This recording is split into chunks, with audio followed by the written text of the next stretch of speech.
Allez, bonjour à tous, bienvenue dans le magazine Grand Air. Vous pouvez respirer à fond. On va parler de montagne et d'escalade au cours de cette émission, d'escalade de haut niveau avec plusieurs générations de grimpeurs sur ce plateau. Catherine Destivelle, bonjour Catherine. Bonjour. Bienvenue, figure incontournable de l'escalade et de l'alpinisme des années 90. À côté de vous, Solène Piré. Bonjour Solène. Bonjour. 4 fois championne du monde de para-escalade. Et puis, de l'autre côté, on a une cordée qui s'est illustrée il y a quelques mois sur une des parois les plus dures du monde.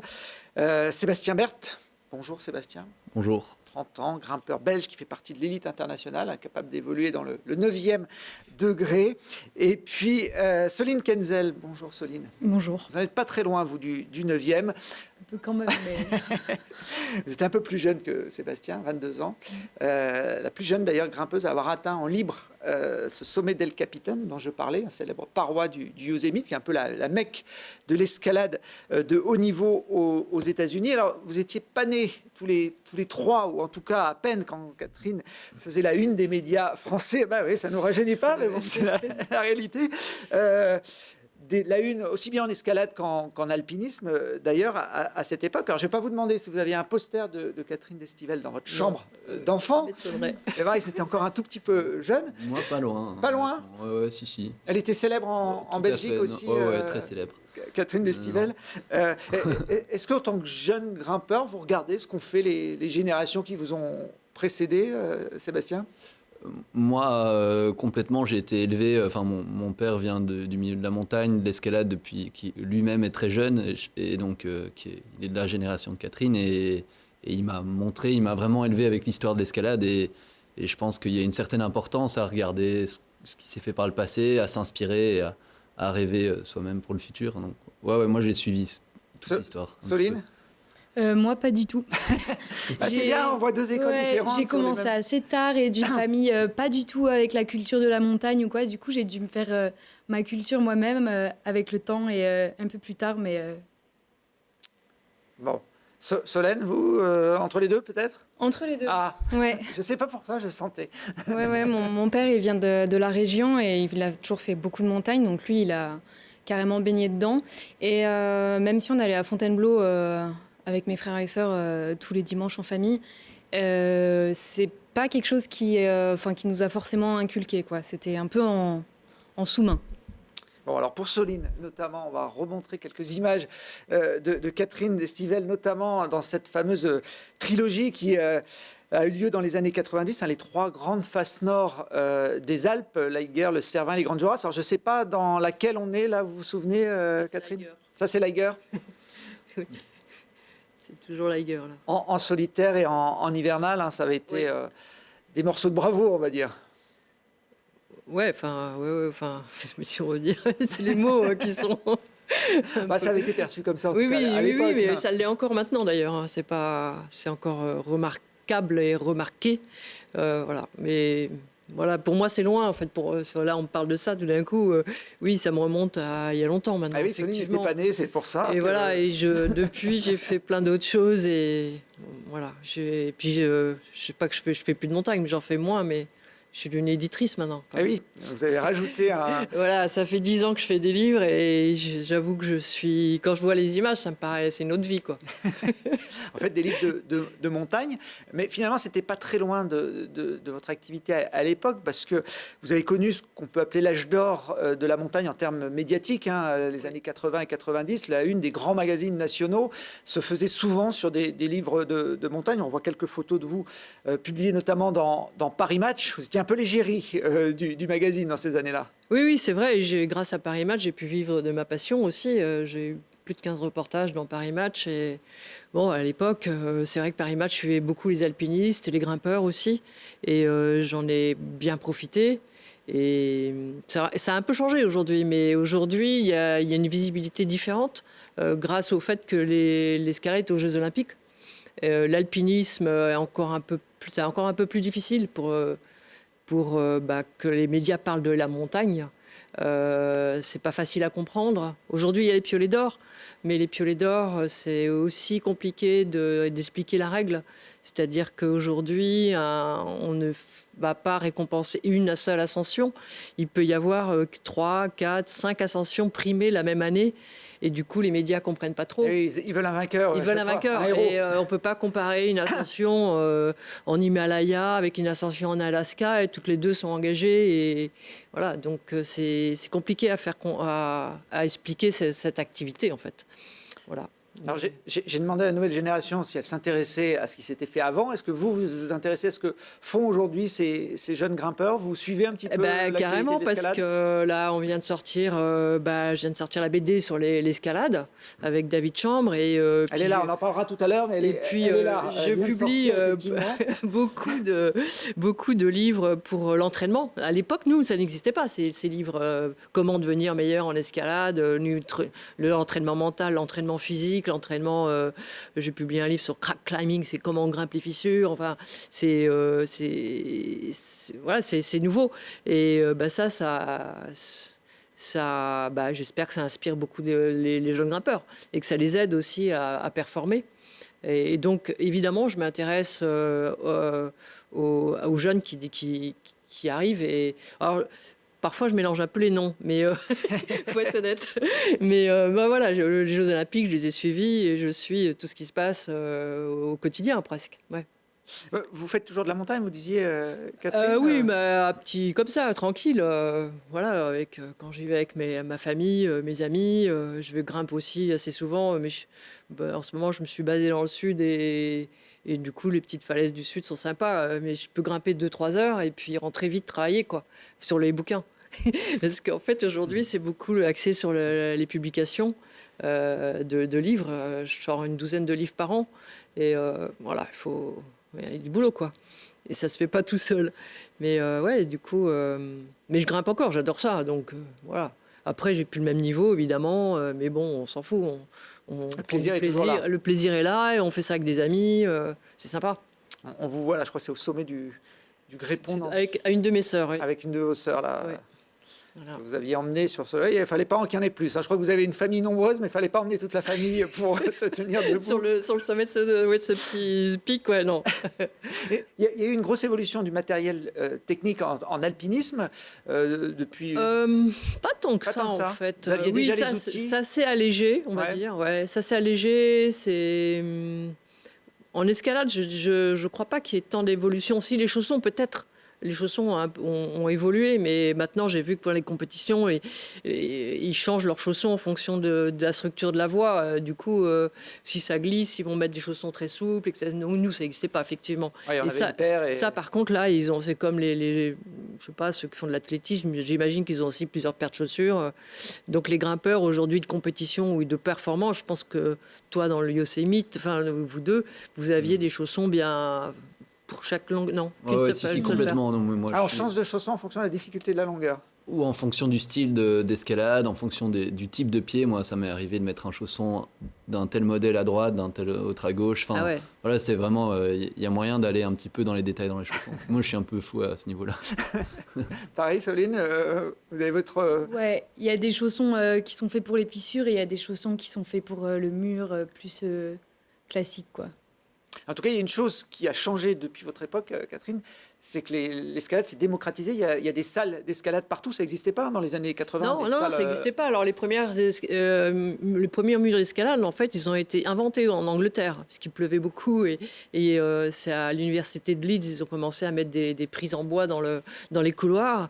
Puis ensuite sont venus les murs, les vrais murs sur lesquels ils s'entraînaient. Ils ont même pris d'assaut des églises qui fonctionnaient plus. Ils ont créé des murs d'escalade là-dedans. Et puis nous, en France, on est venu après. Et moi, je me souviens, les premières compétitions que j'ai faites, elles étaient à l'extérieur. Sur des falaises. Sur des falaises, ouais. Et c'était un peu hallucinant parce que ça s'y prête pas, quoi, en gros. Mais et donc à Grenoble a eu lieu la première compétition indoor. Sur structure artificielle, donc toutes les couleurs, elle était. Je me souviens encore. Mais ouais, c'était. Et puis maintenant, quelle ville n'a pas son mur d'escalade? Et aujourd'hui, on va dire que l'escalade est en France le 3e ou 4e sport scolaire. Donc oui, c'est incroyable. C'est devenu, mais c'est génial parce qu'en fait, c'est une façon de pratiquer une activité physique ludique. C'est-à-dire qu'il y a plein de gens maintenant qui font ça comme du fitness. S'ils vont grimper, mais en fait, c'est pour bouger. Pour se garder en forme. Voilà, et c'est agréable, c'est sympa. Puis comme on est obligé de se concentrer, on oublie un peu les problèmes du quotidien. Et ça fait beaucoup de bien à plein de gens. Donc c'est une activité très simple, très ludique et bien aussi pour le corps. Solène, vous êtes venue à l'escalade par la salle ou par la falaise, vous?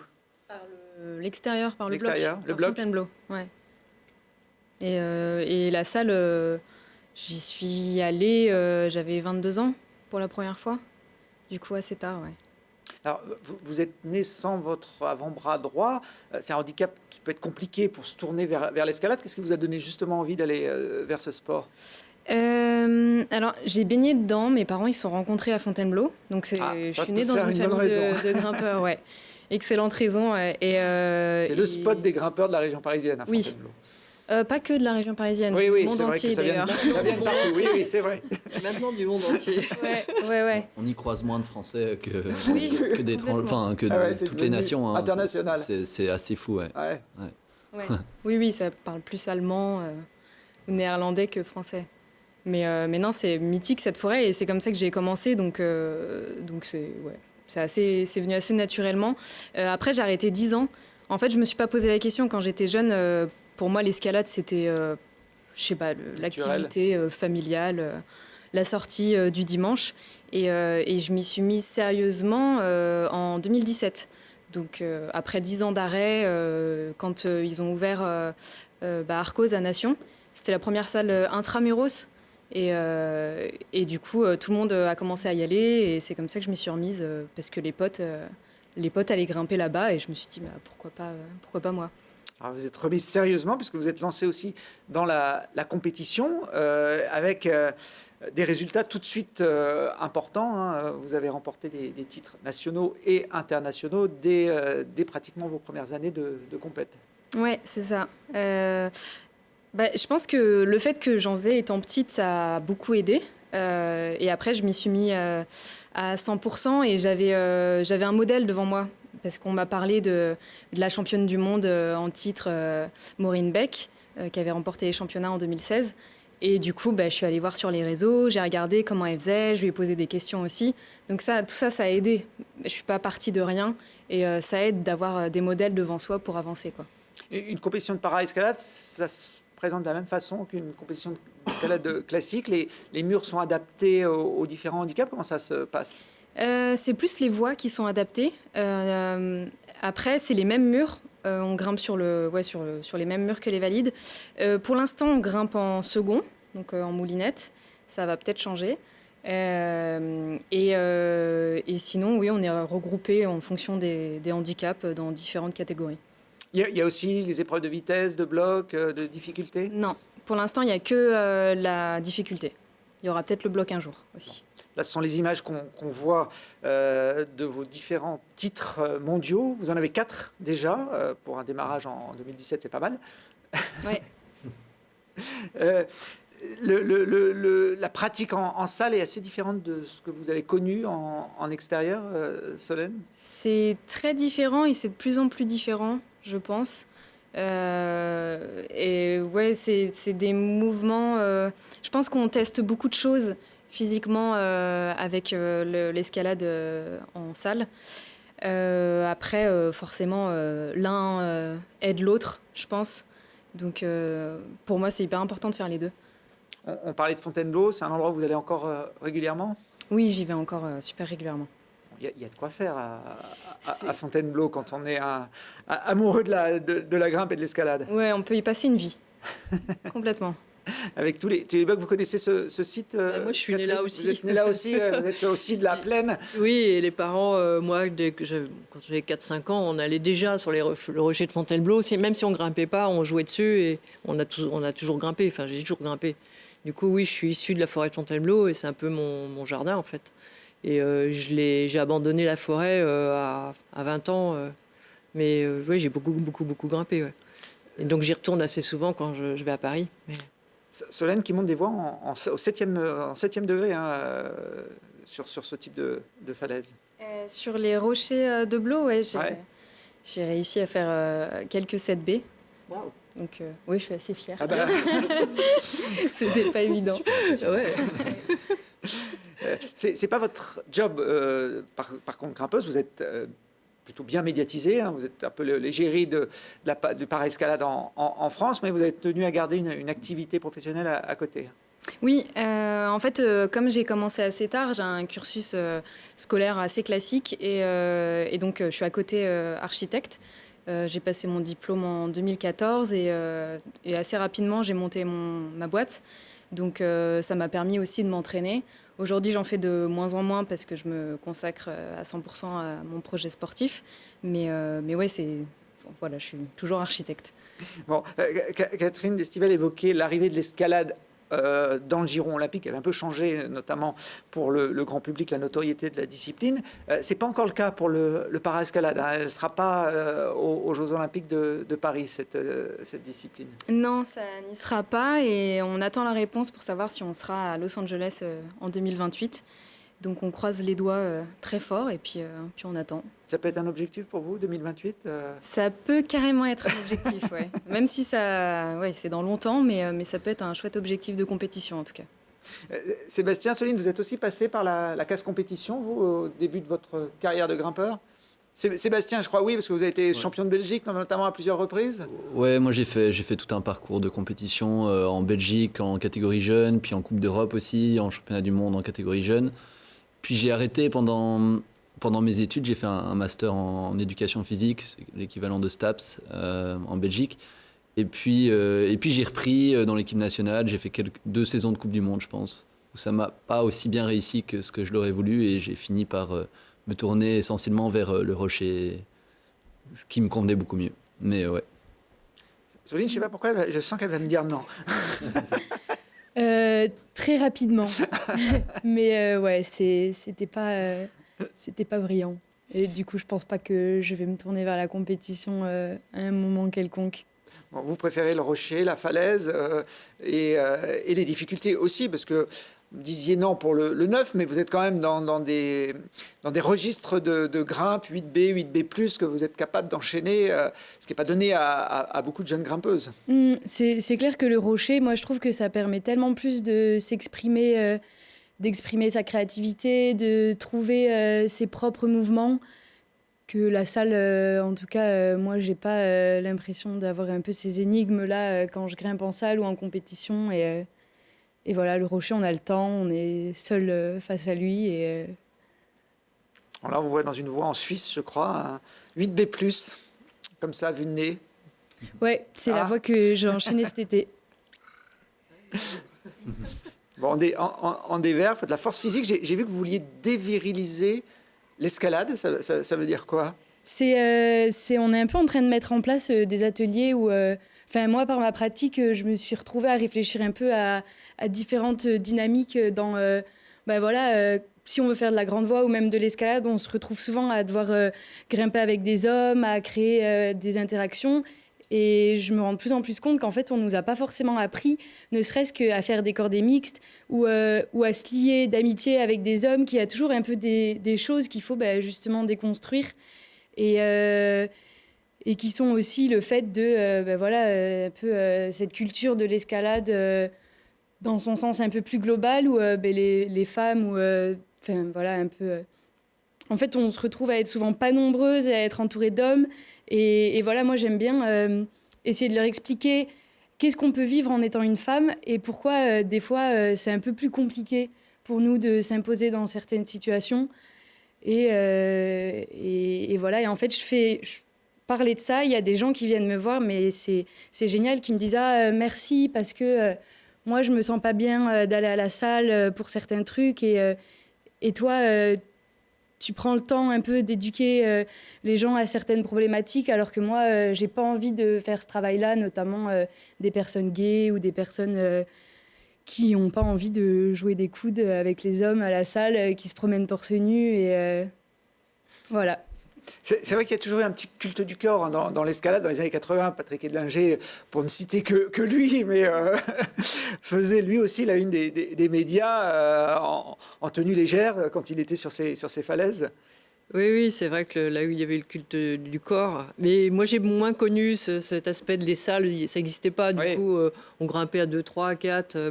Voilà, on était entre nous. Et un petit comité. Oui, c'était pas gênant. Et moi, j'ai eu de la chance de débuter avec des gens qui m'ont traité comme un grimpeur, quoi. Enfin, j'étais pas femme, j'étais juste, essaye à ton tour. Voilà. Donc, je tire sur les blocs, je faisais ce que... Voilà, chacun son tour, on essayait, puis on se parait et il n'y avait pas de discussion.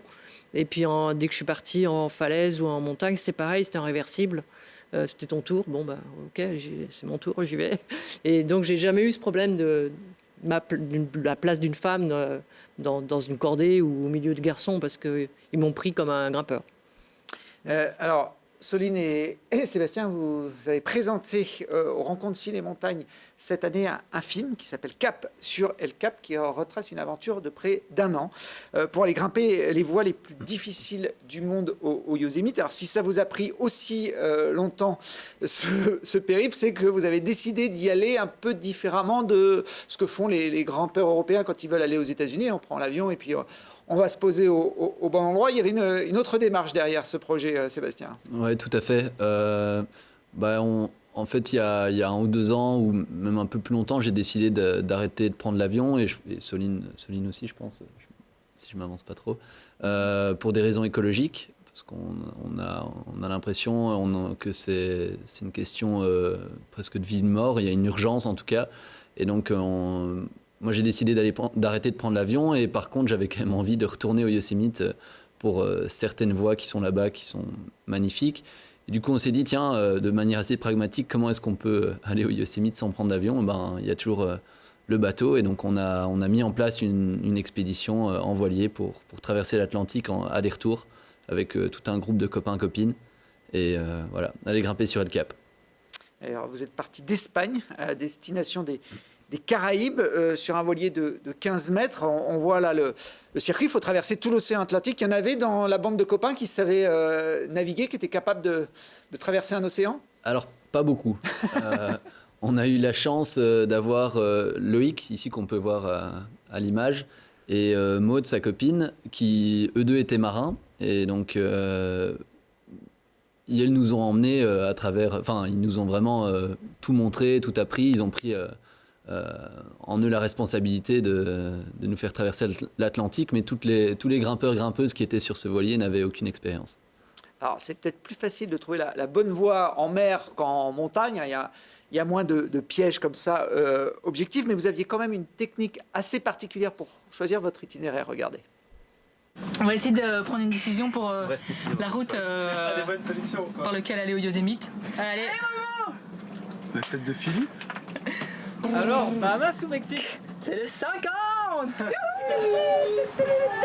Non, mais on va au Mexique alors. Ouais, je suis chaud, Mexique. Ouais, c'est pour ça, C'est ça qu'on voulait en fait. Bon, ça se passe comme ça aussi dans les grandes voies. On tire au sort pour savoir si on part à droite ou à gauche. T'évites de te prendre la tête.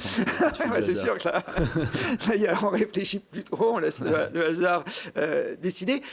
Vous y avez passé combien de jours, Soline, sur ce bateau ?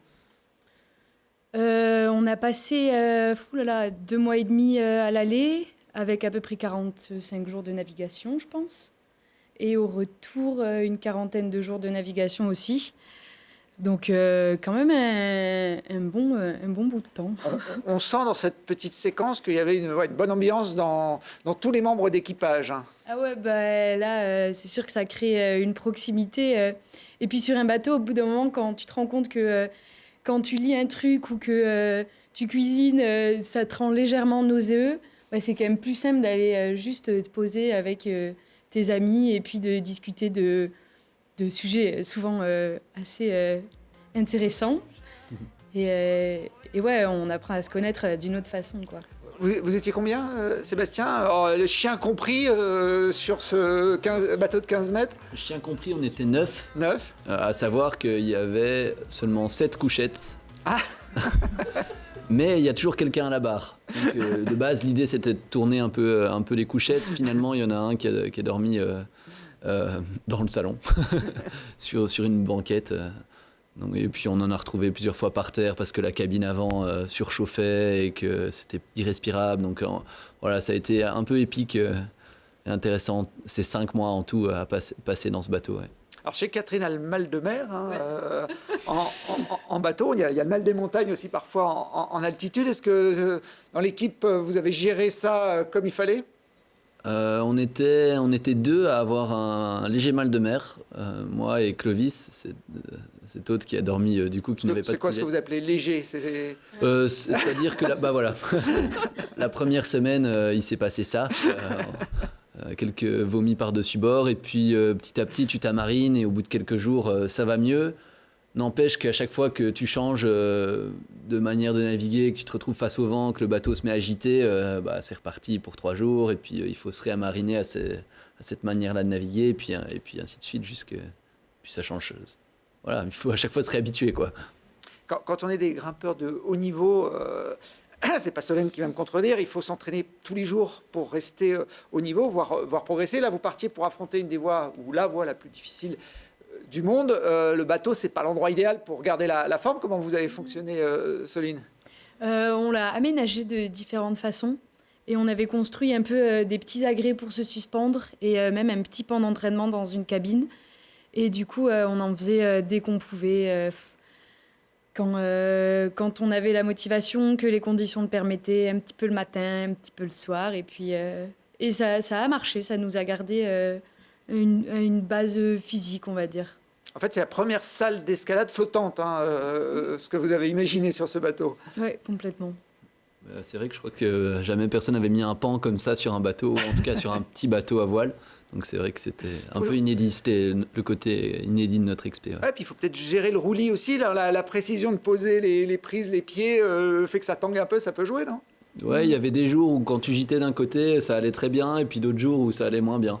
Donc en fait, on n'avait pas besoin de changer de bloc, on avait le même bloc sur le petit pan qu'on avait en cabine, et puis parfois c'était extrême, et puis parfois c'était facile. Donc voilà, ça a ajouté du piment, ouais. Bon, il y a eu d'autres péripéties dans votre voyage avant d'arriver finalement, au bout de quelques mois, au pied de ce mythe de la grimpe américaine, El Capitan, au Yosemite. C'est un endroit où vous avez déjà grimpé Oui, j'y suis allée 2-3 fois, mais chaque fois j'ai eu mauvais temps.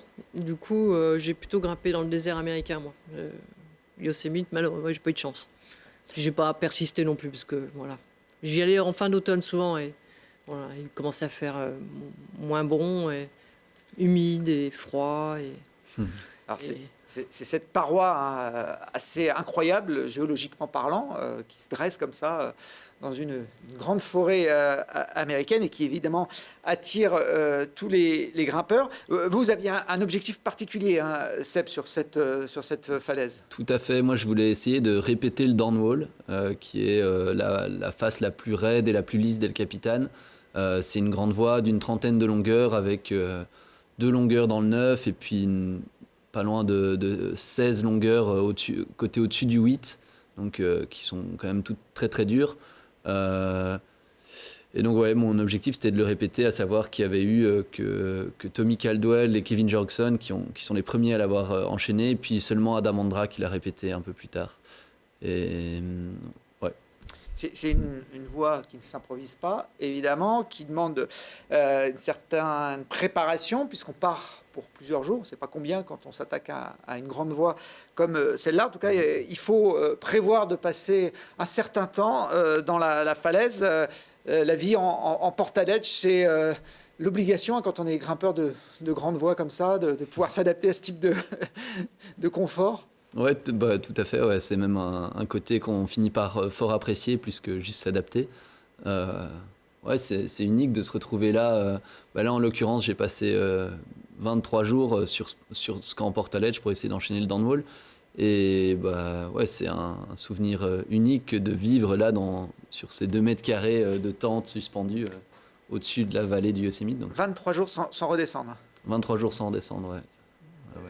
Catherine, vous en avez passé aussi du temps dans ce type de Oui, ça, j'ai d'équipement. aussi passé des moments comme ça en portelage. Moi, j'avoue que j'aime bien. Vous aimez bien aussi? Oui, Ouais. c'est sympa. Hein. Ouais, c'est pas désagréable. C'est un beau voyage. Ouais, c'est clair.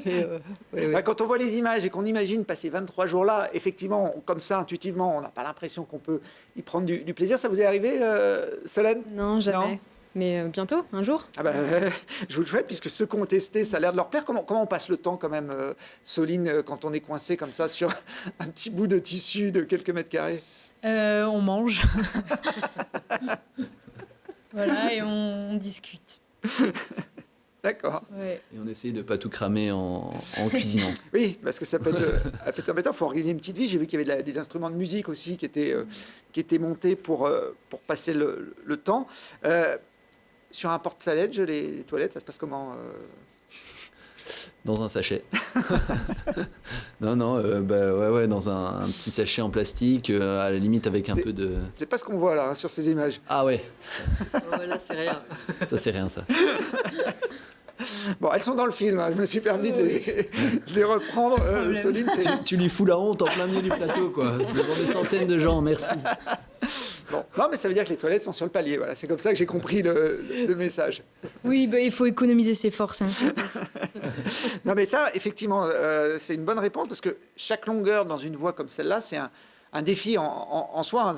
Sébastien énumérait les cotations entre le 8 et le 9. Alors déjà, une longueur à ce niveau-là, c'est compliqué, mais quand on doit en enchaîner une trentaine, il faut économiser, comme le dit Soline, ses forces par tous les moyens. Ouais, complètement. Je dirais que c'est un véritable siège qu'on met dans la voie, avec toute une notion de gestion, de stratégie, de savoir quel jour tu te reposes. De nouveau, on a parlé des chaussons, quels chaussons utiliser, quelle quantité d'eau et de nourriture on va devoir hisser avec nous. Donc quand tu restes 23 jours, il faut hisser... j'avais un sac qui faisait presque 150-200 kilos, pas loin, rempli d'eau et de bouffe. Et donc tout ça, il faut l'économiser, il faut savoir qu'est-ce que tu as le droit de boire et de manger, Voilà. On vous voit là en train de grimper, on sent sur ces prises qu'il faut une force athlétique et une forme physique vraiment de pointe, hein, pour tenir et enchaîner ces voies. Ouais, ça reste de l'escalade. C'est de l'escalade de Big Wall et un petit peu plus alpine, on dirait, mais ça reste quand même de l'escalade sportive où en fait, moi je passe mon temps sur des pans dévers comme les compétiteurs et compétitrices. Voilà, à faire du vrai sportif, à faire de la muscu et à m'entraîner en doigts. Et voilà. Est-ce qu'on réfléchit aussi au choix du legging. collant? Ouais. Parce que là, j'ai vu que c'était léopard pour peut-être être félin sur ces petites prises. Celui-là rend un peu plus souple. C'est vrai. Les autres. Ah, mais tous les détails comptent. 23 jours, vous l'avez dit, dans cette voie, dont 16 sur une seule longueur. La 14, hein, Ouais. je ne me trompe pas. Qu'est-ce qu'elle a de particulier, la 14? L'endroit était super, vous vous êtes dit, tiens, je vais y passer 2 semaines. Alors, j'aurais aimé que ce soit ça. Malheureusement, non, c'est parce que c'est la longueur la plus dure de la voie. C'est une longueur d'une quinzaine de mètres. C'est celle qu'on voit là. En traversée, ouais. C'est ça, qui est côté Neva et qui est extrêmement exigeante parce qu'elle est très bloc, très courte. Vraiment, c'est des tout petits pieds qu'il faut charger, mettre vraiment beaucoup de poids. Et donc, en fait, tu peux partir à n'importe quel moment. Et puis, mon objectif, c'était de l'enchaîner au complet. Et donc j'essayais tous les 2 jours. Donc, Et plusieurs fois par jour, j'imagine. plusieurs fois par jour, souvent j'avais un créneau de quelques heures d'ombre. Donc, en plein soleil, c'est impossible d'essayer parce que tu as la gomme des chaussons qui est trop mou et puis ta peau est trop transpirante. Et donc j'ai essayé pendant ces quelques heures par jour, quelques essais, et puis le lendemain je me reposais pour soigner la peau qui souvent avait des coupures, et puis je réessayais le lendemain, ainsi de suite. 14 jours sur une voie de 15 mètres, Catherine, ça vous est déjà arrivé dans votre carrière de buter comme ça et de vous dire je ne partirai pas tant que j'y arrive pas? Non. Moi, 14 jours sur une voie, non, sur une longueur, non, je n'ai pas fait ça. Après, il y a des grimpeurs, bon là c'est en paroi, donc c'est compliqué, mais il y a des grimpeurs qui passent 1 an sur une voie. De travailler des voies très dures, ça existe. Mais là, l'originalité, c'est que c'est bon, on est pendu en pleine paroi et qu'au bout d'un moment, on ne peut pas revenir, quoi. Il n'y a plus rien à manger, il n'y a plus rien à, il n'y a plus rien à boire, on est obligé de redescendre. Alors que voilà, quand on travaille une voie en neuf, au pied sur une falaise classique où on démarre du sol. Mais il y en a qui peuvent passer très très très longtemps. Enfin, oui, tu confirmes? Moi, perso, non, mais oui, en effet. Alors là, il y avait effectivement une logistique, une équipe dont Soline fait partie pour alimenter Seb et gérer en fait le quotidien d'une vie en paroi et en portaledge. C'est un travail un peu de l'ombre, un peu ingrat quand même. On s'est relayé là-haut parce que il faut quand même quelqu'un de l'autre côté de la corde pour assurer, quoi. Et parce qu'on a vu qu'il tombait de temps en temps quand même, Ouais. notre champion. Et c'est sûr que toute l'équipe a vibré au rythme de Sébastien là-haut, les jours où il grimpait, et qu'on n'était pas la personne qui était montée avec lui, qui était en haut pour l'assurer. On se mettait en bas dans le méadow, tac, avec quelques bières, et puis on regardait aux jumelles, et puis on criait quand il grimpait et tout. C'était vraiment... on était à fond. Ouais, c'est ça qui est de particulier avec cette paroi, c'est que elle est énorme et elle est raide et tout, mais on peut aussi la voir facilement depuis un parking, et puis donc c'est assez facile d'observer ce qui se passe là-haut. Là, je crois que c'est votre dernière tentative, Sébastien, sur ces images. Ouais. Et du coup, ouais, c'est ça, c'est le dernier pas de bloc, et là la caméraman Julia Cassou, voilà, elle est au relais de la voie, donc j'étais vraiment... je me suis lancé vers la dernière prise, qui est une bonne prise. Et puis je n'ai pas réussi à la tenir parce que mon pied gauche a zippé, comme on dit, dans le milieu. Ce qu'il faut se rendre compte, c'est le mental. C'est-à-dire que c'est tellement déprimant. Il a dû passer tous les jours essayer ça et puis échouer chaque fois. On a senti une légère déception là, dans le frustration, une frustration intense. Ouais, oui. Et après, c'est une leçon de vie, mais bravo. De toute façon, on est obligé de le digérer, mais... là, je l'ai digéré, tout à fait. Mais c'est vrai que sur le moment, j'avais aussi l'impression que c'était mon unique chance, vu que j'étais venu en voilier, que c'était un petit peu l'expédition d'une vie. Ça faisait 5 mois. Ça rajoutait un petit coup de pression, parce que peut-être si j'avais pu me dire, autant je reprends un avion et puis je reviens dans 3 mois, pourquoi pas. Et là, c'était pas le cas, et c'est pas ce que j'ai envie de faire, du coup. Si la dernière prise tient, c'est bon, la voie est sortie? Je ne vais pas retourner le couteau dans la plaie, mais...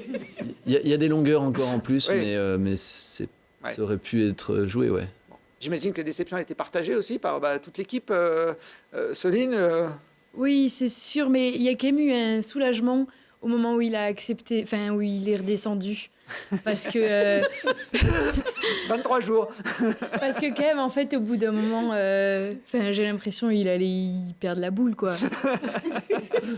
C'était, la vie continue, et puis il faut... tourner la page. C'est clair. Passe à autre chose. Ça reste de l'escalade. C'est oui, un jeu, c'est un loisir, on est là pour s'amuser, mais bon. Qu'est-ce qu'il y a? T'as pas mis ta vie en danger, quoi. Non. Bon, peut-être son mental, un peu, son équilibre mental. Ouais, mon équilibre psychologique, on sent sans doute. Dans l'ultime chute, je ne sais pas si au moment où vous tombez, vous savez que vous ne tenteriez pas le coup, mais on sent que le cri, il vient vraiment de... Là, sur cette chute-là, en l'occurrence, je savais que c'était vraiment un peu la chance. C'est la seule fois où j'avais passé le move d'avant.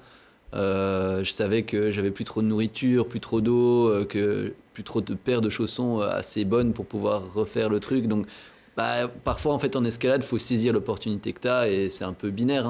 Soit tu réussis, soit tu rates. Tu as beau être très proche, ça reste raté. Et donc, là, il y a de la frustration. Mais bon, assez vite, derrière, je n'ai pas continué de crier comme ça pendant une demi-heure. Bon, il a retrouvé le sourire. Et puis, vous avez même été bon joueur, puisque vous avez ensuite inversé les rôles avec Soline. Elle vous avait assisté pendant plus de 3 semaines. Donc, à votre tour, vous êtes mis en équipier de luxe pour que Soline puisse aussi tenter une voie dans ce fameux El Capitan du Yosemite. Et une voie peut-être pas aussi dure que celle que Sébastien avait affrontée, mais qui est quand même une voie de très haut niveau. Oui, c'est une voie dans un style particulier où on grimpe quand même pas mal sur des coinceurs, avec pas mal de longueur dans le 7 et une longueur dans le 8. Et c'est clair que moi, à la différence de Seb, j'ai eu un peu ce bon, pas ce bon karma, mais où j'ai réussi juste à concrétiser un peu plus. Et voilà, pourtant les conditions météo n'étaient pas forcément les plus favorables sur cette voie. On vous voit là au milieu du vent, des intempéries, je crois qu'il y a même eu de la neige. C'est vrai que le deuxième jour, on comprenait pas, on voyait les gens descendre, on était là, qu'est-ce qui se passe? Mais il y a la tempête, on était là, oui, il y a une tempête, ça va quoi. Et en fait, on s'est retrouvés quand même bien tout seul sur le mur pendant 24 heures à faire le moins de mouvements possible pour essayer de rester au chaud, de pas commencer à mouiller son duvet, ces trucs, pas trop. On a vraiment eu peur qu'en fait, on se mette à prendre l'eau et à finir en hypothermie. Enfin, on a eu peur. Moi j'ai pas eu très peur. Pardon. Non. Ce qu'il faut savoir, c'est qu'on était en plein mois de mars-avril, je pense. Donc déjà au printemps, et on venait de passer tout l'hiver au Yoz où on n'avait pas eu de problème de trop froid. Enfin, on avait eu froid à pas mal de moments, mais c'était pas exagéré. Et du coup, on était monté avec des sacs de couchage presque d'été. Et puis du coup, la veille au soir, dans ce Portaledge, on regarde un peu la météo parce qu'on avait vu ces gens descendre. On s'inquiétait pas encore trop. Puis je vois quand même moins 15 sur El Capitan. C'est quand même louche ça, il doit y avoir une erreur. Et puis en effet le matin on s'est vraiment levé avec les sacs de couchage tout durs, gelés quoi, tu vois. Et donc dont un qui était vraiment mouillé avec de la neige partout. Et c'est sûr que moi vraiment je me suis dit là c'est compliqué de descendre parce qu'il neigeait, on allait vraiment mouiller et on n'avait pas de gants, vraiment on n'était pas équipés comme en alpinisme quoi. On était vraiment avec juste des chaussons, des collants troués. Puis pendant cette ascension, il s'est passé plein. Enfin, il y a mon matelas qui s'est envolé, donc on a dû se réadapter. Il y avait ce sac de couchage mouillé. Donc vraiment, moi, il y a un moment où je me suis dit, waouh, là. C'est trop. C'est pas loin. Ça peut nous jouer des tours. Ouais. C'est vrai que quand on part comme ça sur un big wall pour plusieurs jours, on se rend pas compte qu'il y a des petits détails qui peuvent te stopper net dans ta progression, quoi. Si tu fais tomber un truc, par exemple, que tu as absolument besoin, c'est fini, faut redescendre, quoi. Alors malgré tous ces aléas, Soline est allée au bout de cette ascension. Alors grimper dans des parois comme ça de plus de 1000 mètres, évidemment il y a de l'ambiance, il y a du gaz comme on dit, ça peut jouer aussi sur la performance, le vide qui est sous vos pieds, ça a un impact pour vous? Je dirais que moi j'y suis pas hyper sensible, mais qu'au bout d'un moment où ça fait plusieurs jours que t'es attaché à des relais, ou au bout d'un moment tu fatigues un peu mentalement de se dire là si je fais mal ma manip en fait je tombe par terre, c'est fini quoi. Mais il faut toujours être concentré. Ouais, moi j'étais dans un état d'esprit où j'allais au bout quoi. Il y a pas eu de moment de doute, il y a pas eu de moment où je me suis dit ça va pas le faire. J'ai réussi à juste quand ça marchait pas, parce qu'il y a des moments où ça marchait pas, il y avait des séquences que j'ai eu du mal à trouver, où ça a mis plusieurs heures, voire même plusieurs jours. J'ai réussi à rester assez calme, allez, on va trouver, on n'est pas pressé. On avait pris quand même pas mal de... T'es resté combien de temps? Je suis restée 9 jours. Ouais. Et on avait prévu une dizaine de jours. Donc on avait pris quand même large. Mais à savoir que sur ces 9 jours, on est resté 3 jours enfermés dans le Portaledge à cause de tempête. Quoi. Ouais. On ne pouvait pas grimper. Et comme on mange, si j'ai bien compris, pour passer le temps dans le Portaledge, ça peut vite faire descendre les réserves. C'est clair. Je voyais les images, lequel a piqué le collant léopard de l'autre C'est mon collant léopard. D'accord. C'est même pas une question, ça. Bon, alors on a vu la dernière longueur clé de Sébastien, qui malheureusement c'est mal terminé. On va regarder la dernière longueur clé de Soline. Là, le soleil était revenu. C'est là où ça se joue pour vous, Soline? Pas vraiment. Non, en fait, ça se joue, il y a des longueurs dures plus bas. Et quand je suis arrivée à cette longueur, je l'avais déjà repérée en allant là par une autre voie quelques semaines avant. Et du coup, je savais que j'allais y arriver en quelque sorte. Celle-là vous faisait moins peur. Il n'y avait plus qu'à le faire, quoi. J'aurais pu rester un jour de plus, mais entre guillemets... On n'avait quand même plus beaucoup de bouffe non plus, donc il y avait quand même, moi je me rappelle, si je peux te contredire Soline, il y avait quand même une certaine tension. Et en effet, elle était, je pense que c'est ça qui a permis qu'elle a pu réussir la totalité de la voie, c'est que en fait, elle a toujours été ultra focus, ultra concentrée, elle a rarement douté malgré les coups de tempête où là, moi j'avais des doutes, j'essayais de pas les montrer. Elle a toujours été à fond dans l'objectif et a pas hésité. Et du coup, c'est ça qui a fait que ça a marché. Mais encore à cette dernière journée, il y avait encore de l'enjeu. C'était pas. Oui, et puis t'as envie d'en finir quand même. Ça reste une longueur en 7C+, 7C+ 8A à 900 mètres de haut, sur des vieux pitons. Enfin, voilà, ça reste quelque chose là-haut, c'est pas fini. Bon, en tout cas, bravo d'avoir réussi à boucler. J'ai vu que vous étiez la plus jeune à réaliser. Je suis quasiment la plus jeune. En fait, il y a une autre femme qui s'appelle Bess Roden qui a grimpé El Capitan en libre à 21 ans, mais c'était pas en gros sur la face qui a le plus d'ampleur. Mais du coup, je considère pas vraiment être la première quand même. Il faut rendre à César. Ouais, enfin, t'as fait la plus dure quand même. Oui, c'est plus dur, mais bon, bah. voilà, elle avait fait cet itinéraire-là. Moi, je me rangerais de la vie de Catherine, effectivement. C'est la voie la plus dure qui compte, et si c'est la plus jeune sur la voie la plus dure, on descendra le trophée à Solide. Si Vu en comme France, ça. tout le monde est d'accord. Bon, Grenoble était américaine, donc voilà. Télé Grenoble et moi regardé aux États-Unis, donc ça devrait passer normalement. On devrait garder ça entre nous. En tout cas, on l'a vu, même si c'est une performance individuelle, c'est un travail d'équipe. L'escalade, notamment l'escalade en grande voie, et on passe plus de temps finalement à assurer ou à gérer la logistique qu'à grimper, sauf quand on grimpe en solo. Là où on n'a pas à s'embêter de tout ça, des manifs de cordes ou des équipiers. Alors, c'est une pratique qui a été popularisée, je parlais de Patrick Edlinger tout à l'heure, dans les années 80. Vous l'avez pratiqué, vous, Catherine, le solo intégral? Ouais, pas mal, ouais. Ouais. Ouais.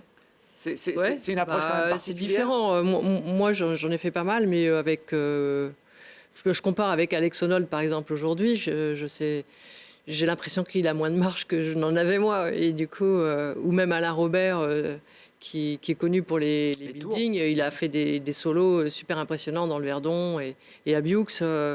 Voilà, la marge, je trouve qu'elle n'est pas là, quoi. Ouais, Bon, moi, ce que j'ai fait pas mal de solos, mais avec pas mal de marge, ouais. Ouais. Mais du coup, j'étais préparé, j'avais une bonne marge pour être sûr que j'allais pas me faire mal. Voilà. Mais ça demande un peu de travail. Hein, ouais. Puis un travail psychologique, j'imagine.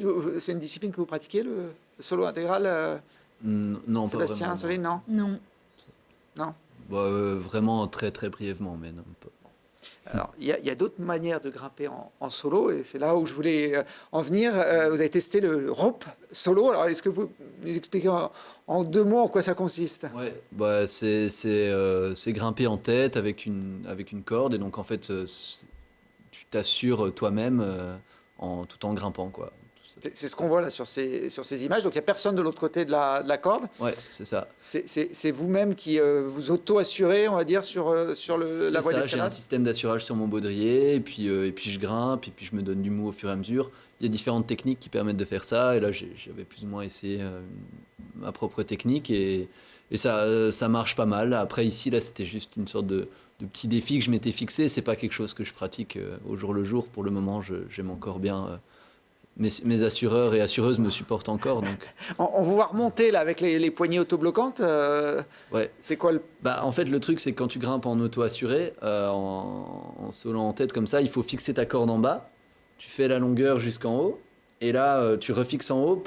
Il faut redescendre pour pouvoir enlever le nœud que tu as fait en bas. Détacher en bas. Et puis remonter. Et puis c'est toutes ces cordes. Et puis t'es reparti, quoi. Il faut aimer les manips de corde quand même. Ouais, c'est ça. Il faut rester concentré tout le long et puis aimer les manips de corde un peu. C'est une technique que vous adoptiez à l'époque, oui, Catherine. Même dans mes années à moi, on avait des systèmes qui étaient moins sûrs que celui-là. Là, mais oui, on est obligé. On fixe la corde en bas et une fois qu'on est arrivé en haut de la longueur, on équipe le relais, on descend, on déséquipe, on récupère le tout et puis on remonte et on continue. Là, c'est nos images des drues. Je sais Voilà, pas si les vous drues, étiez, j'ai utilisé pareil un système, mais qui était pas au point du tout. C'est fait que si on tombait tout le long, toute la corde, quoi. Ça défilait. Enfin, il fallait tomber dans l'axe, pas se retourner. Enfin, c'était horrible. Il fallait pas tomber, quoi. Ouais, non, fallait mieux pas tomber. Et du coup, là, je suis auto-assuré pareil. Donc tous les 30 mètres ou 40 mètres, je faisais un relais, je descendais pour récupérer mon matériel. Mais j'avais peu de pitons. Enfin, j'avais des pitons, mais comme c'est que de l'artif, là, c'est une fissure, on n'y rentre même pas les doigts. Ouais. Du coup, qui faisait presque 200 mètres, 250 mètres. Et, ouais, non, c'était de l'artif assez difficile à un moment donné. Même. Donc là, bon, c'est flippant. Vous l'avez testé jusqu'à chuter, votre système, pour voir s'il était efficace ou... Moi, je suis tombé pas mal de fois sur ce système, ouais. Enfin, pas mal. Ouais, j'ai testé des chutes. Donc ça tient. Ça tient, ouais. En fait, tu te fais juste pas dynamiser. Donc, il n'y a pas de dynamisme dans l'assurage. C'est la corde qui est dynamique. C'est ça. Les cordes, là, elles sont assez dynamiques. Et donc, moi, j'ai pu prendre des chutes de 8 mètres avec ce système-là, sans problème, ouais. On vous voit sur ces images à l'occasion de cette tentative. Hein, c'est dans le massif du Mont Blanc, mais côté suisse, je crois, cette voie avec une fissure. On est presque à la limite de la spéléo par moment. Hein. Ouais, tout à fait. C'est une voie assez connue sur le petit clocher du Portalet. Ouais, j'allais le dire. Ouais. C'est état de choc. Puis c'est une fissure un peu large que tu remontes là sur les 200 mètres du clocher. Très, très sympathique. Alors, c'est face nord. C'est ça, c'est face nord. C'est pas une voie extrêmement dure, ça va jusqu'au 6C, mais c'est quand même une escalade particulière. 6C CETA, pardon. C'est une escalade particulière en off-width ou en cheminée, donc tu viens de te ramper dans des fissures. Et donc, les grimpeuses qui viennent de la salle, ils risquent d'être un petit peu surpris par ça. On n'a pas encore ça en salle. Vous étiez avec le casque au début, vous l'avez plus à la fin, qu'est-ce qui se passe? C'est ça, donc quand tu grimpes, tu dois te fourrer ta tête dans la fissure, il faut enlever le casque, le mettre sur le côté, et puis... Après, tu as les coincements de casque qui peuvent aider. Ouais. Moi, ça m'est déjà arrivé de faire tomber mon casque dans ce genre de situation parce que je me retrouvais coincé, puis je l'enlève, et puis tu essaies de le fourrer dans la fissure, et puis tu l'oublies parce que tu es stressé, et puis boum, il s'en va. Ça m'est arrivé 2 fois. Ouais. C'est ballot.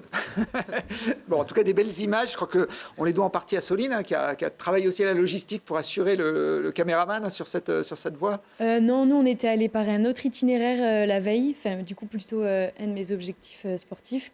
Et on a fixé des cordes pour que le caméraman puisse être autonome sur la paroi, ouais. Ouais, donc c'est pour ça que sans vous, il n'aurait pas pu faire les belles images. Exactement. Ouais. C'est vrai. Elle est modeste. À chaque fois qu'on la met en avant, elle dit non, moi j'ai juste fait ça. Bah si. Bon, en tout cas, moi ce que j'ai remarqué, c'est que quand c'est au Yosemite, Seb, il est en tenue léopard et qu'il adapte son code vestimentaire. Voilà, là on était en Suisse, donc c'est plutôt peau de bête la Suisse, et donc voilà. Hein? J'ai été trop gêné pour amener mes codes vestimentaires ici sur le plateau de tennis. Ah ben ça aurait pu, moi la moumoute comme ça, elle est idéale. Hein. Bon, ça fait partie aussi de votre style, hein, d'avoir un code vestimentaire qui sort un peu des classiques. Ouais, tout à fait, il y a un peu une idée de ne pas trop se prendre au sérieux, ou en tout cas ça permet de garder une certaine légèreté, je pense, aussi dans certains projets. Bon.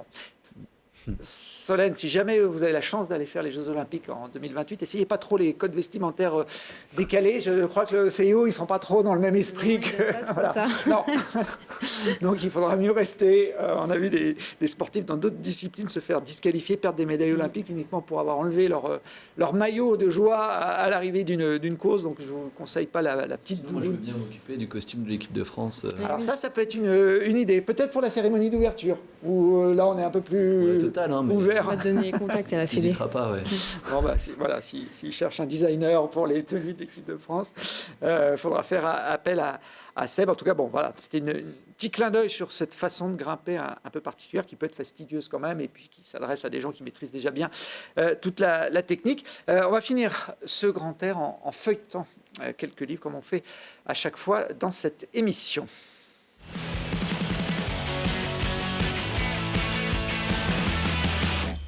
Et oui, comme j'ai une éditrice en plateau, puisque depuis qu'elle n'est plus à la une des médias français, elle s'est reconvertie, Catherine Destivelle, dans la publication de livres. Et notamment celui-là, c'est une première pour vous aux éditions du Mont Blanc d'éditer une bande dessinée. On en a parlé tout à l'heure. Il était une fois l'escalade. Oui. On comprend que derrière ce titre, c'est un grand historique de la discipline que vous proposez en bande dessinée. Exactement, depuis le début, des années 1900 jusqu'à aujourd'hui. Donc, même avant, on pourrait dire les premiers... Oui, parce qu'il y a même les hommes préhistoriques dans le début de la BD. Ils grimpaient déjà pour se protéger des ennemis ou des animaux, etc. Du coup, non, c'est tout l'homme avec l'escalade, jusqu'aux Jeux Olympiques. Donc on a essayé de retracer un peu toute cette histoire. Alors il y a David Champ qui est co-auteur avec moi, et puis je suis en co-édition avec les éditions des Arènes, parce que c'est un métier différent là, de faire de la bande BD. Dessinée. Ah oui, c'est plus compliqué. Et Laurent Bidot, donc c'est lui qui a fait les dessins. Ouais, c'est toute une technique en fait. C'est pas si simple. J'ai une grosse BD parce que l'histoire de l'escalade, il y a beaucoup de choses à raconter. Ouais, le livre fait 200. Combien il fait 186 pages. On va être précis. Mais j'ai un peu oublié. 194. Ouais, 194 pages. Dans ces jours de grimpe, et c'est vrai que ça a pris quelques petites Ah oui, soirées, dans un portalet, ça peut occuper une après-midi, ça facilement. Oui. Et donc il est sorti le 12 octobre dernier et ça a l'air de bien plaire. Donc on est content. Voilà. Et puis je trouve c'est un cadeau sympa. Puis je trouve que tous ces gens qui découvrent l'escalade, on trouvait intéressant qu'ils sachent d'où vient cette activité. Et donc pour tous ceux qui découvrent l'escalade en salle, que ce soit à Paris ou dans les grandes villes de France, voilà, ils sauront voilà, qui a un peu inventé le sport et pourquoi les choses ont été inventées, qui les a inventées, la corde, le mousqueton, tout ça. Enfin, et puis, ils apprendront, s'ils ne le savaient pas, que l'escalade de loisirs et même l'alpinisme n'est pas né à Chamonix ou en Belgique, mais est né chez nous, ici en Isère, au Mont-Aiguille. Oui, la première ascension la première fois qu'un sommet est grimpé pour l'acte sportif, c'était au Mont-Aiguille. Donc, je crois que c'est en 1492, oui, si ma mémoire est bonne, exact. il y a plus de 500 ans. Donc voilà, le territoire isérois et Grenoble est bien la capitale mondiale de l'alpinisme et de l'escalade, n'en déplaise aux Américains, aux Chamonniards, et aux c'est les autres. Français qui ont inventé le chausson d'escalade. Ah oui, tout à fait. Voilà, à Fontainebleau. Et les Belges, les frites, malgré le fait qu'on dise French fries. Enfin, c'est vrai. Je tiens à le préciser quand même. C'est vrai. Bon, on va pas ouvrir le débat là-dessus parce que j'ai pas assez d'arguments. J'ai d'autres bouquins récents des éditions du Mont Blanc, c'est le nom de vos éditions, notamment cette série. Alors j'ai pris les 3 et 4 de la série. Ça s'appelle Là-haut. Là, c'est des livres plutôt destinés au jeune public. Oui, c'est la petite encyclopédie de la montagne qui explique il y a les mammifères de la montagne, il y a les oiseaux de la montagne, il y a pister les animaux, là, les traces, les alpages. Et puis les alpages. Il y a eu l'eau. Tous les animaux qui se trouvent dans l'eau et comment ils font quand ils sont sous la glace, etc. Et voilà, donc c'est Hervé Frumy qui est de Grenoble, un illustrateur grenoblois, qui fait ses petits livres, dessins et le texte. Voilà. Donc voilà, il y a toute une collection. J'imagine qu'il y aura peut-être d'autres tomes à venir. Oui, il y en a d'autres tomes. Là, Hervé a attrapé le Covid un peu grave et du coup, on est en retard sur le dernier, mais il sortira en janvier. C'est sur la neige et la glace. Très bien. Donc ça, c'est une bonne idée aussi pour les enfants. Puis vous parliez des topos, des livres d'escalade qui n'existaient pas à votre époque. Alors moi, je fais pas de topo, je fais des livres, des manuels qui permettent de s'entraîner. Voilà, ça c'est le dernier. Voilà, c'est pour ça que je l'ai. C'est le dernier. Et justement, il y a une photo de Solène dedans. Et le legging, pas mal, hein. Ah oui, ils ont piqué le legging. Et voilà, le legging. Ils m'ont piqué mon legging sans me demander quoi. C'était moderne, ça faisait moderne. Il y a des droits d'auteur à réclamer. En tout cas, ça s'appelle Escalade débuter et progresser en toute sécurité. On le voit sur ces images. C'est plutôt pour un public débutant, en tout cas. Complètement débutant, qui a envie de débuter sans se faire peur. Donc, savoir faire son nœud, savoir pourquoi on choisit tel ou tel chausson, pourquoi tel baudrier, comment les principes de base de certains mouvements, etc., où on peut grimper, les clubs, voilà, ça se renseigner pour la personne qui veut débuter l'escalade. C'est David Chambre également qui. Et on parle même donc des Jeux Olympiques à la fin, et si on veut faire de la compétition et du Paralympique aussi. Et voilà. Donc, t'es en photo. Okay. Alors, elle est où la photo de à la fin, on parle au moment où on parle des compétitions. Où on dit que l'escalade s'adresse à tout le monde. Il y a la photo de. Alors, je ne sais pas si on la voit bien, mais elle est là, Solène, dans le livre. Et puis, une fois qu'on a lu celui-là, qu'on a assimilé toutes les bases. Après, il y a la Bible de l'escalade. Après, j'ai Crack Climbing, j'ai Mastermind, j'ai La Voie des guerriers du rocher, c'est l'entraînement mental. Enfin, c'est tout un panel de livres pour s'améliorer. Et progresser. Pour vraiment les grimpeurs. Beastmaking aussi. Ceux qui veulent travailler les doigts pour que Sébastien ne lâche pas cette prise la prochaine fois. C'est la planche qu'ils avaient sur le bateau. Oui, il l'avait lu. Il est peut-être sorti plus tard, mais je l'ai lu depuis et ça aide bien sûr. Toi, tu n'as plus grand-chose à apprendre, j'imagine. Il y a des petits trucs quand même. Dans celui-là, il y a plein de super astuces et de super bonnes choses. Bon, voilà, pour un Merci. petit aperçu, on termine avec un dernier livre, parce qu'on a parlé Ah oui. des piolets d'or, il vient de sortir aussi celui-là consacré à Valérie Babanov, alpiniste russe. Oui, un alpiniste russe qui est arrivé dans les années 90 en France et qui a reçu 2 piolets d'or. Piolets d'or, c'est les meilleures performances de l'année. Et donc, c'est Denis Ducrot, qui est un très bon ami de Valérie Babanov, qui a écrit ce livre sur Valérie. Et donc, Valérie, maintenant, habite à Chamonix. Et donc, il raconte l'itinéraire de ce Russe qui est arrivé sans un sou à Chamonix et qui a essayé de vivre de sa passion, l'alpinisme, en disant que, en fait, en Russie, le solo était interdit. Ouais, c'était l'URSS à l'époque. Ouais. Et donc, il est venu pratiquer ça en France, enfin, le solitaire, l'ascension solitaire. Et voilà, il a commencé par ouvrir une nouvelle voie dans les Drus, à l'époque où déjà le truc était tombé et qu'on se dit, ouais, mais ils font de la roulette russe, parce que c'était encore très délité. Et puis ensuite, il est parti beaucoup en expédition et on raconte un petit peu, enfin, il raconte ses ascensions. Eh ben merci, voilà, Babanov, pour ceux qui aiment l'histoire des grands alpinistes, il y en a d'autres évidemment, des livres qui traitent de ce sujet dans votre collection. Bonne continuation à tous les 4. Solène 2028, on y sera, donc pour les Jeux Olympiques aux États-Unis. Si vous voulez y aller en voilier, pas prendre l'avion, voilà, vous remettrez en connexion avec voilà, l'équipe de Sébastien et Soline. Et on salue Julia Cassou, qui servait la logistique et qui a suivi avec nous cette émission, qui était sur le studio de Télégrenoble.